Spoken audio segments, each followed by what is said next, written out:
Okay, so I'm back. Yes, I'm back for some more stories. And guess what I want y'all to do? Go ahead and hit the like button. Give me a thumbs up because y'all already know what I'm going to ask. Go on and hit it. I'm waiting. I'm waiting. Hit the like button and give me a thumbs up. All right. Now, once y'all do that, I'm about to read this story. So go ahead and do that first. Y'all did it? Come on, stop playing. Give me thumbs up. Stop playing. Y'all know y'all getting information. When you get information, it helps the people to know that you appreciate it, right?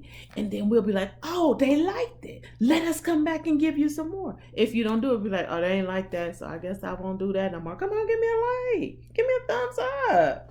Stop. Don't act like. Don't be like that. Don't be like that. Help me out, cause we trying to help y'all. Y'all help me. We help y'all. All right. Moving along. Y'all parents, help the kids. Show them where the thumbs up at. Let them push the button. They like doing stuff. Let them be a little bit independent. Show them how to do it. All right. So I'm moving on. So we last time just yeah we the last video that video we talked about Simone Biles and we talked about Miss Chisholm, Miss Shirley Chisholm, right? Okay. I'm not gonna recap on her stuff. I want y'all to go back and look at the video if you haven't looked at it. Good information though. Check it out. Check it out, okay? Check it out. I need y'all to look at it because y'all need to know something about your history. Got some good stuff in there. Not only that, I need y'all to go ahead and hit that like button. Oh, y'all don't keep talking about that like button, baby. I'm gonna talk about it. All right. Anyway, oh, I forgot. We got a little Chanel. Oh, I'm just rocking her. Chanel, you okay? You know, does she look better with her pacifier? That ain't really her pacifier. Chanel, you be all right. She could. Chanel about my best baby. Ebony good. All my babies good. I might have maybe one or two a little sassy, but maybe one because all my babies good. All my babies are good. Anywho, back to what we talking about. That was a reminder I need to go to bed. I ain't going to bed. I want to read y'all some more stories. All right. Tonight we're going to talk about, well, it may not be tonight for you. It may be daytime. I just happen to be recording at night.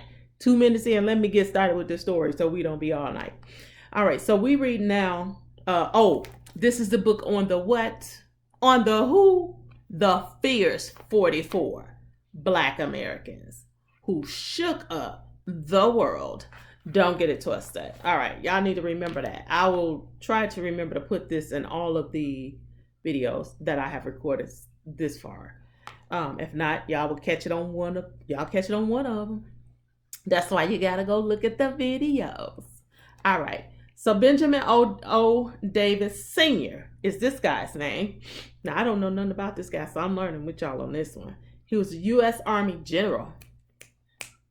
Hi, y'all probably say, Auntie, Mommy, Sister, Miss G, Gordon Surgery. You should know that because she was in the military. Well, I don't know everything. I'm learning too. All right. Anywho. Let me move it on. Now, I might have heard something and just didn't pay attention. That's why I need y'all to pay attention, okay? Otherwise, you won't be like me, and I'll be like, oh, I already know about this guy. I need y'all to listen. Okay, I'm about to finish reading. All right. He was a U.S. Army general. In 1880, he was born. He passed away in 1970, all right? Benjamin Oliver Davis Sr. began his military career in the Spanish-American War as a volunteer in the infantry. It is thought that he may have even lied about his age so he could enlist without his parents' permission. I heard about this guy. See there, I told y'all. I heard about it. All right. He liked the discipline and order. So a few months after he was discharged, he re-enlisted and stayed in the military for the rest of his career. 4 decades later, as the United States prepared to enter World War II, Davis became the first African-American general in the Army. How about that? He was the very first. Okay, what's his name? Benjamin O. Davis Sr. His name was Benjamin Oliver Davis. He was the very first, all right? The first African-American general in the Army. Chanel, for some reason, I feel like Janelle pushing her body back or something. She's getting a little heavy. Maybe she isn't tired. All right. Americans' military was segregated for most of Davis' career, and black soldiers had really. She falling out. Ebony, you can't always be up front. Hold on, y'all. She acting up. Ebony, you can't act like that. Don't be like that in front of the kids. Come on, sit down here then. You want to sit down here? Okay, be nice. Don't act like that, Ebony, for real. Cause I just said you a good girl. I got my cards falling all over the place. All right. Now I'm gonna finish reading. All right. Okay. Where was we at? We were talking about American military was segregated for the most of Davis' career, and black soldiers had limited options for promotion. He was duty assignments were designed to avoid putting him in command of white troops. See, they didn't want him in charge of white troops or officers. They didn't want him in charge of the officers either. But check it out. He was a general. He outranked all of them. Anyway, it ain't about all. Y'all hold on. Somebody at the door. All right, so I'm back. All right, so I don't know where I left off at, but I'm going to start at this second paragraph. America's military was segregated for most of Davis' career, and black soldiers had limited options for promotion. His duty assignments were designed to avoid putting him in command of white troops or officers. Davis led troops in Liberia and the Philippines, where he served with the famed all-black Buffalo Soldiers. Y'all heard about them black Buffalo Soldiers, y'all. If y'all haven't, y'all better get in your history books. Once again, Google work for everything. Anyway, he was assigned as a professor of military science and tactics at both Wilberforce University in Ohio and Tuskegee Institute in Alabama. Y'all heard about them Tuskegee men. Y'all better get on it, doggone it. Anyway, he rose slowly through the ranks, becoming the first black colonel in the Army in 1930s. In 1940, Davis was promoted to brigadier general by President Franklin D. Roosevelt. During World War II, Davis headed a special unit charged with safeguarding the status and morale of black soldiers. In the Army, he served in Europe as a special advisor on race relations. Davis retired in 1948 after 50 years of service. 50 years. 50 years. 6 days later, President Harriet S. Truman ordered the end of discriminatory practices in the armed forces. Davis' determined and disciplined rise in the Army paved the way for black men and women, such as myself and some of you who will grow up to go off into the service, including his son, Benjamin O. Davis Jr., who in 1954 became the second African-American general in the United States military and the first in the Air Force. So his son was also the first in the military, in the Air Force to become, right? But he was the second because his daddy was the first. His daddy served in the Army and he served in the Air Force. How about that? Pretty cool, huh?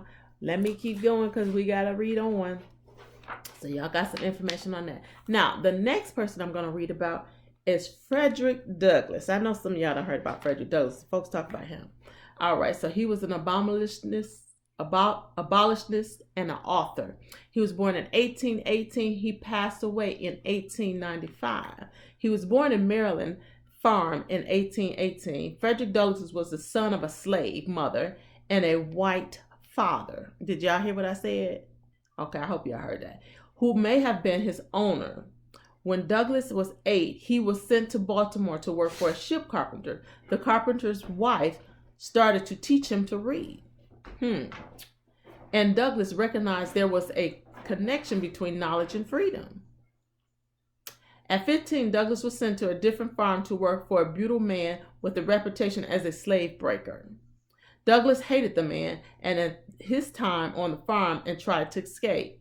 Eventually, Douglass was sent back to Baltimore, where he worked as a slave in a shipyard. When he turned 20, he met a free black woman who helped him escape. She brought him a train ticket to New York and disguised as a sailor. He was on his way to freedom. Once he was in the North, Douglass started to talk to anti-slavery groups about the personal experience. He was a dynamic speaker who knew how to hold an audience. He was tall and graceful and had a voice that made you pay attention to what he had to say. Some people doubted that such a good speaker could have been a slave. So in 1845, Douglass wrote an autobiography named The Narrative of the Life of Frederick Douglass, with all the details of his upbringing, a vivid portrayal of physical mental torture, and the separation of his family members. The memoir brought the horrors of slavery into light and became the most influential personal story of slavery in the United States history.